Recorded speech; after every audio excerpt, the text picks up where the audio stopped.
My mom would tell me, don't even bother with media, Divian, okay? It's going to be quite difficult for you to be that one in like 100,000 to succeed. And then my dad will quietly pull me at the side and says, I think you're that one in 100,000.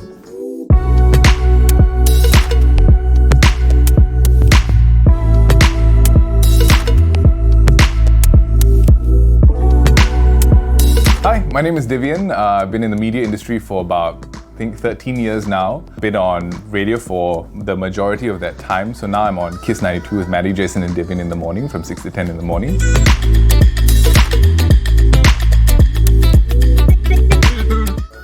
Okay. Oh, okay, this article.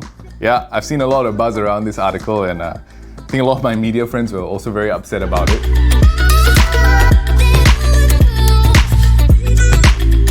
I wasn't one of the people within the media industry that was very taken aback by this. I wasn't very offended by it. But I know a lot of people felt upset or deeply upset that this 5 non-essential jobs pillar, right, even needed to be represented. Because people were asking, I think mainly, what's the point of showing us that most people feel artists are non-essential? I think a lot of people miss the point where contextually, in light of a pandemic, in this period of time, resources need to be dedicated to core and crucial services that keep a country or the economy or the world moving. So arts, you're talking about even sports, multiple sports organizations will also close down. It doesn't mean that they're not essential to humanity as a whole. It just means that when everything is slowed down and you move into survival mode, then it's not a priority.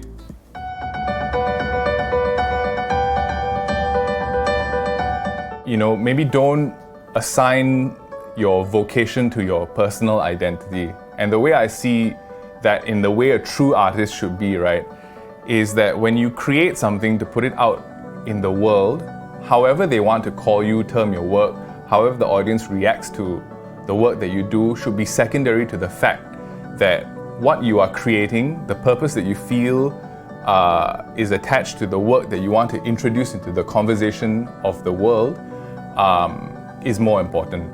And that's the way I would tell them. As an artist, the very definition of an artist is to basically not care what other people think.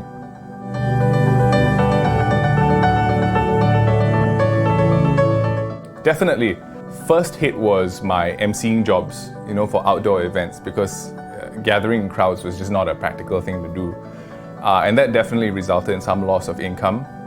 But for other people who work entirely in events, who are performance for events, you can see how the entire livelihoods would be completely and entirely disrupted. So I understand that it's been very, very difficult for people who require that sort of audience participation.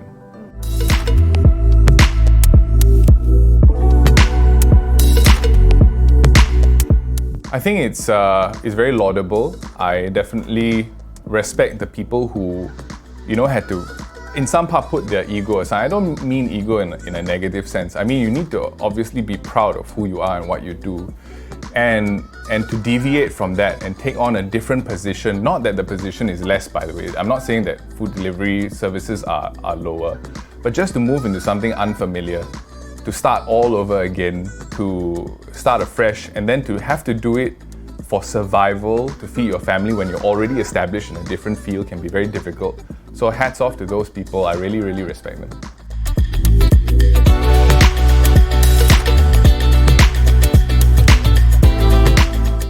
I would definitely say don't be discouraged and don't give up, because the way arts is as a whole, the way media is as a whole, if there's one word I can use to characterize it, it would be adaptable.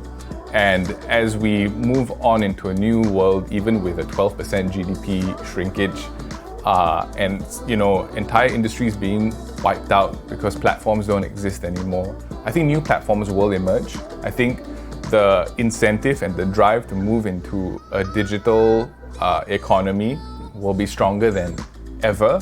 So more opportunities will be created, more types of jobs will be created. So keep yourself open. So like I said, right, just because you're an artist doesn't mean you should tie yourself to a specific job title.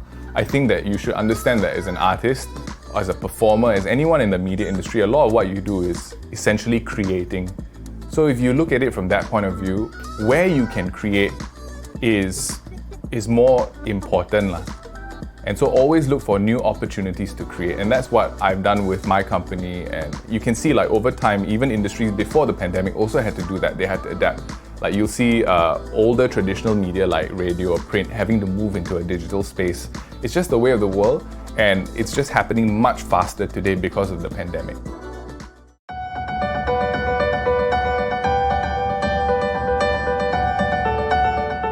I think in this period of time, the arts industry might have to pace itself in terms of expectations in the way that the government might roll out policies. So again, as we slowly and gradually reopen the economy, in light of what I mentioned about prioritizing specific industries in Singapore, so for example, construction, has been badly hit.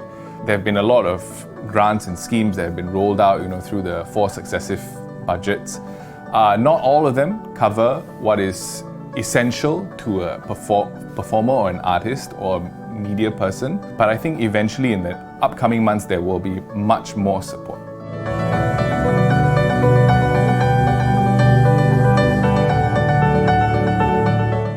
I think to me it's apples and oranges. It's very difficult to put them side by side. But like I mentioned, it has a lot to do with the market size.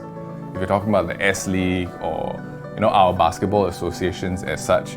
So with respect to that, I feel like the arts definitely has a much larger reach and platform because it can very easily be translated to other mediums for how the work can be delivered on all formats and all forms. But sports, it might be a bit more difficult. When we're talking about what the government will prioritize, I think, again, they will prioritize whatever is necessary for the company to restart and keep going. And I think definitely media will be higher up on that list.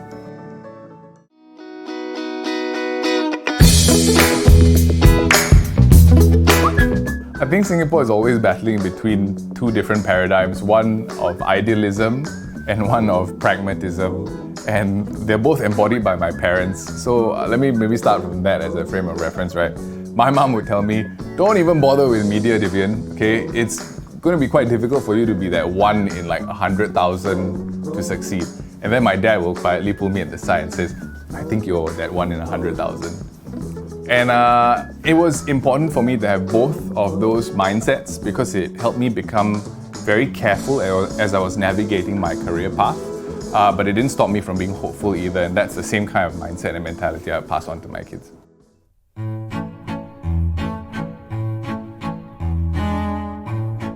Question number 1, which of these is Wolfgang Amadeus Mozart? I've actually been to Mozart's hometown, so I'm going to say, if I get this wrong, I'm going to damn paiseh, but I'm going to say it's the second one. Second question is, who drew this very famous painting of the girl with the pearl earring, right? I would say it's Johannes Vermeer. Okay, so my question is, if I can resurrect either one of these, would I choose Albert Einstein or Da Vinci? I think I would choose Einstein because I think Einstein's work on the theory of relativity has a lot more impact with the way we all live our lives. Which Singaporean artist designed our portrait series currency? I'm going to say Eng Siak Loy. Is that correct? You're right. Is that yeah. Okay. Next one is, who do you think changed the world more? Nikola Tesla or William Shakespeare? I mean, both of them did astounding work.